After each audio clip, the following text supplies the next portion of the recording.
La homosexualidad y otros falsos mitos sobre la antigua Grecia. La homosexualidad en la antigüedad es un tema que la mayor parte de la historiografía ha evitado de forma premeditada hasta hace poco tiempo. El resultado es un concepto equivocado e idealizado de lo que era tolerado socialmente en el periodo. Sin ir más lejos, en ocasiones se confunde la homosexualidad entre adultos, reprobada gravemente entre el pueblo, con las relaciones entre un adulto y un joven, la pederastia, que estaban instrumentalizadas en algunas ciudades como parte de la formación de los adolescentes procedentes de la aristocracia, pero que también era vista como inaceptable en algunos periodos.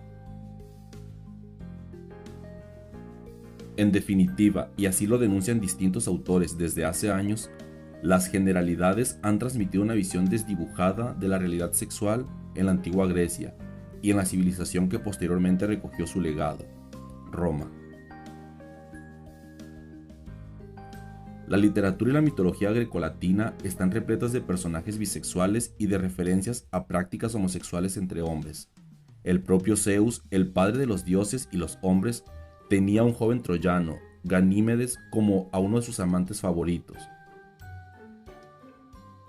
La ambigua relación entre el héroe más popular, Aquiles, y su fiel pupilo, Patroclo, en la Ilíada de Homero, fue vista por los propios autores griegos como una clara referencia homosexual.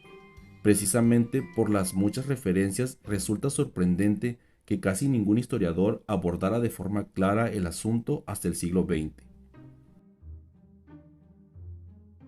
Tras un largo periodo marcado por la censura en temas de homosexualidad, no se publicó un libro en inglés que tratara en exclusiva el tema histórico de la homosexualidad hasta 1978, Homosexualidad griega de K.G. Dover, que provocó airadas protestas en Grecia. Desde entonces, el tema se ha inundado de imprecisiones y generalidades de tintes literarios.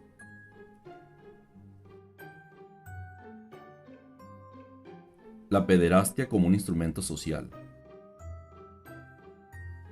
Lo primero que hay que comprender a la hora de estudiar qué prácticas sexuales eran aceptadas en la Grecia clásica es que el país estaba conformado por diversas ciudades-estado, donde la legislación, la forma de gobierno y la concepción social podía variar profundamente en cuestión de pocos kilómetros, y que la mayoría de fuentes que han sobrevivido son de procedencia y enfoque ateniense. Lejos del concepto moderno de homosexualidad entre adultos, los griegos practicaban la pederastia como una forma de introducción de los jóvenes, ya en la pubertad, a la sociedad adulta. Un mentor asumía la formación militar, académica y sexual de un joven que no era considerado ni legal ni socialmente un hombre hasta que alcanzaba la edad de casamiento. Lo tardío de los matrimonios y el papel limitado de la mujer en la sociedad alentaban este tipo de prácticas. En Atenas, la ciudad que condenó a muerte a Sócrates por corromper a la juventud, la pederastia era principalmente una costumbre aristocrática. La alta sociedad ateniense alentaba a los maestros a tomar por alumnos a jóvenes de entre 15 y 18 años para iniciarlos tanto sexualmente como académicamente. La pederastia llegó incluso a estar rígidamente reglamentada. Se condenaba a los parientes de los jóvenes que convertían el proceso en una subasta y a los menores que vendieran sus favores. En contraposición, Esparta veía en la pederastia una forma de adiestramiento militar e incluso se ha planteado que la relación entre alumno y maestro era del tipo casto, aunque también con un componente erótico. Pero si hay un ejército que llevó a su máxima expresión esta práctica, fue el tebano. El batallón sagrado de Tebas fue una unidad de élite griega formada por 150 parejas de amantes masculinos y creada por el comandante Górgidas. Según la narración de Plutarco, la unión entre amantes aumentaba su capacidad combativa, haciendo que la unidad permaneciera invicta hasta su única derrota en la batalla de Queronea contra Filipo II de Macedonia y su hijo Alejandro Magno. Aunque la pederastia estaba aceptada como una práctica habitual entre los aristócratas, siendo objeto, no en vano, de burlas por parte de los plebeyos, la homosexualidad entre hombres adultos despertaba en muchas ocasiones comportamientos homófobos. Las relaciones entre hombres adultos de estatus social comparable No así con esclavos, iban acompañadas de estigmatización social dada la importancia de la masculinidad en las sociedades griegas. La única excepción de normalidad social en estos casos se daba en antiguas relaciones pederastas que habían alcanzado la edad adulta. Otra de las controversias asociadas a la sexualidad de la antigua Grecia es la tendencia sexual de Alejandro Magno.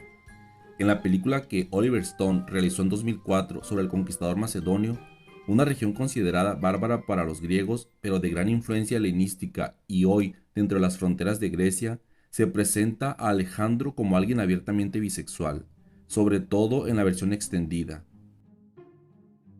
De su biografía conocida se desprende que se casó con varias princesas de los territorios persas que conquistó, y fue padre de al menos 2 niños. Los relatos históricos que describen las relaciones sexuales de Alejandro con Hefestión, amigo de la infancia del macedonio, y Bagoas, un eunuco con el cual Darío III había intimado y luego pasó a propiedad del conquistador, fueron escritos siglos después de su muerte. A falta de fuentes directas sobre este aspecto, es imposible determinar cuál fue la naturaleza exacta de la vinculación del macedonio con estos supuestos amantes, pero de haberse producido con Hefestión hubiera sido obligatoria mantenerla con discreción, puesto que se trataba del tipo de homosexualidad entre adultos que estaba estigmatizada en Grecia, no así la mantenida con el esclavo Bagoas. Homosexualidad y otros falsos mitos sobre la antigua Grecia. Eleazar Román.